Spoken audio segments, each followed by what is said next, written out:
Millington नामी एक छोटे से मुज़ाफ़ाती कस्बे में अलीकस मॉरिसन, एक आम हाई स्कूल का तालिब इल्म, अपनी मतजस्सुस फितरत और अपनी ज़ात से बाहर की दुनिया के बारे में नाकाबिल तस्खीर तजस्सुस के लिए जाना जाता था।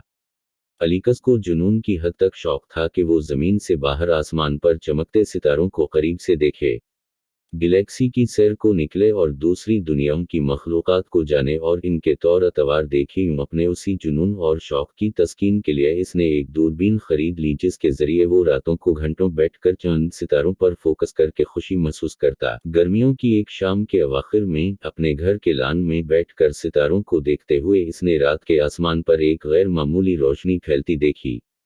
इब्तिदाई तौर पर इसे शॉटिंग स्टार के तौर पर मुस्तरद करते हुए इसने जल्द ही महसूस किया कि रोशनी बेतरतीबी से हरकत कर रही है और किसी आम शहाब साकिब की तरह नहीं जो इसने पहले देखी थी। हैरत ज़दा अलीकस ने पुरस्रार रोशनी की रफ्तार की पैरवी की यहाँ तक कि वो रोशनी दूर अफ़ीक पर दरख्तों के झुरमुट के पीछे गायब हो गई।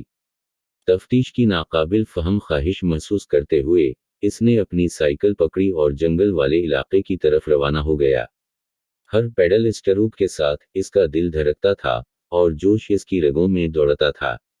इसे अंदाज़ा नहीं था कि वो क्या ढूंढ सकता है, लेकिन किसी गैर मामूली चीज़ की दरियाफ्त के इम्कान ने इसके अज़्म को तक़वियत बख्शी। जैसे जैसे एलकस जंगल की गहराई में गया, हवा सर्द होती गई और जंगली हयात की आवाज़ें मध्यम होती गईं। दरख्त पतले हुए, एक वसी अरीज़, दूसरी दुनियावी मंजरनामे को जाहिर करते हुए इसके सामने एक बिल्कुल अलग अजनबी सरजमीन का नज़ारा इसे हैरत ज़दा करने के लिए जलवा अफरोज़ था जिसने तख़य्युल की मुखालफत की। पलक झपकते ही अलीकस ने अपने आप को उड़न तश्तरी के अंदर मौजूद पाया, अजीब व गरीब मखलूक़ात से घिरा हुआ, जो उड़न तश्तरी में कायम जदीद ट्रांसफॉर्मेशन निज़ाम की वजह से मुमकिन हुआ।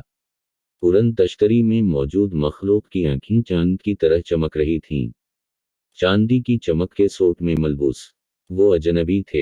तश्तरी की दीवारें और रुकावटें एक ट्रांसपेरेंट मवाद से बनी थीं जो दस्तकारी के मुख्तलिफ हिस्सों में झुलकने देती थीं। रोशनी और साए के नमूने तमाम सतहों पर रक़स करते, एलकस की तवज्जो को अपनी तरफ मुतवज्जे करते। बड़ी पैनोरामिक खिड़कियों ने अजीब दिलकश नज़ारे पेश किए जब तश्तरी खला में खूबसूरती से सफ़र करती है। अलीकस सितारों, सैयारों और दूर दराज की कक्षाओं को देख सकता था, जो इसके गैर मामूली सफ़र को एक हकीकी पस मंज़र फराहम करता था। उड़न तश्तरी की जदीद टेक्नोलॉजी ने एक मुनफरिद मकाम की पेशकश की, जिससे अलीकस मुतगीर सितारों, सैयारों, चट्टानों, दायरों और ब्लैक होल्स के गैर मामूली ज़ख़ीरे का मुशाहिदा कर सके। अलीकस की तवज्जो हासिल करने वाले शानदार अजाइबात में मुतगीर सितारे थे। ये आसमानी अशिया अपनी चमक में वक़्तन फ़ौक़तन उतार चढ़ाव का मुज़ाहिरा करती थीं। अलीकस ने सैफ़ाइड मुतगीरात का मुशाहिदा किया, जो काबिल ज़िक्र बाकायदगी के साथ जुमा हुए। उड़न तश्तरी के आलात ने अलीकस को इनकी रोशनी में होने वाली तब्दीलियों का मुताला करने के काबिल बनाया। जब उड़न तश्तरी ने एलेक्स के मेज़बानों की सरजमीन पर लैंड किया और एलेक्स इस सरजमीन पर कदम रखा तो वहाँ के नज़ारे देखकर हैरान रह गया कि अजीब किस्म के नावाकिफ़ पौधे, जिनकी शक्ल आर्ट के पेचीदा कामों की तरह है, ज़मीन की तज़ीन पर नुक्तेदार हैं, जो बायोलुमिनेसेंस के मशहूर किन डिस्प्ले में चमक रहे हैं। फ़िज़ा एक आसमानी तवानाई से गूंज रही थी, और रोशनी के छोटे छोटे मदार फ़िज़ा में आहिस्तगी से तीर रहे थे, जो इर्द गिर्द के माहौल को मुनव्वर कर रहे थे। जैसे ही इसने मज़ीद दरियाफ्त किया, एलकस का सामना इस पुरस्कार सैयारे के मकामी बाशिंदों से हुआ। ज़रीनी ये मखलूक फिल्मों में देखे जाने वाले आम मावराए अर्ज़ी तस्वीरों की तरह कुछ भी नहीं थे। वो खूबसूरत, लंबे और पतले थे, चमकदार जल्द के साथ जो अपने जज्बात के साथ रंग बदलती नजर आती थी। इनकी बड़ी इजहार ख्याल आंखों से रहमतली और हिकमत पैदा होती थी, और इनकी मौजूदगी से सुकून की चमक पैदा होती थी। इब्तिदाई अंदेशों के बावजूद अलीकस की कुशादगी और हकीकी तजस्सुस ने इसे ज़रीनियों से प्यार किया, जिन्होंने बदले में खले बाजूम से इसका इस्तकबाल किया। अलीकस ने अजनबी सैयारे पर कई हैरत अंगेज हफ्ते गुजारे, ज़रीनियों के साथ गहरे ताल्लुकात कायम किए और इनके इल्म और हिकमत को जज़ब किया।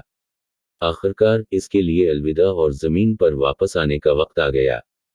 जैसे ही इनका एक साथ वक्त करीब आ रहा था, गैर मलकीव ने एलेक्स को इसके गैर मामूली तजर्बात को याद रखने के लिए एक ख़ास तोहफ़ा देने का फ़ैसला किया। انہوں نے اسے ایک دلکش خوبصورت یادگار پیش کیا، ایک کرسٹل عرب جو گھومتے ہوئے رنگوں سے چمک رہا تھا، جو کائنات کی وسعت اور تمام زندگی کے باہمی ربط کی نمائندگی کرتا ہے۔ اپنی جدید ٹیکنالوجی کو بروئے کار لاتے ہوئے، انہوں نے الیکس کو واپس زمین کے اس مقام پر پہنچا دیا جہاں سے اس کا سفر شروع ہوا تھا۔ گہرے شکرگزار اور اداسی کے لمس کے ساتھ، الیکس نے اپنے نئے ملنے والے دوستوں کو الوداع کیا اور دیکھتے ہی دیکھتے ان کا کرافٹ آسمان میں غائب ہو گیا۔ اور الیکس اپنے گھر روانہ ہو گیا جہاں اس کے گھر والے اور دوست احباب اس کے منتظر تھے اور گمان کر بیٹھے تھے کہ شاید جنگل میں جانور اسے کھا چکے ہوں گے جہاں سے الیکس کی سائیکل ملی تھی۔ الیکس کی کہانی اپنے شاندار اختتام کے ساتھ اپنے انجام کو پہنچتی ہے۔ تمام سننے اور دیکھنے والوں کو خوشی کی نوید۔ خدا حافظ۔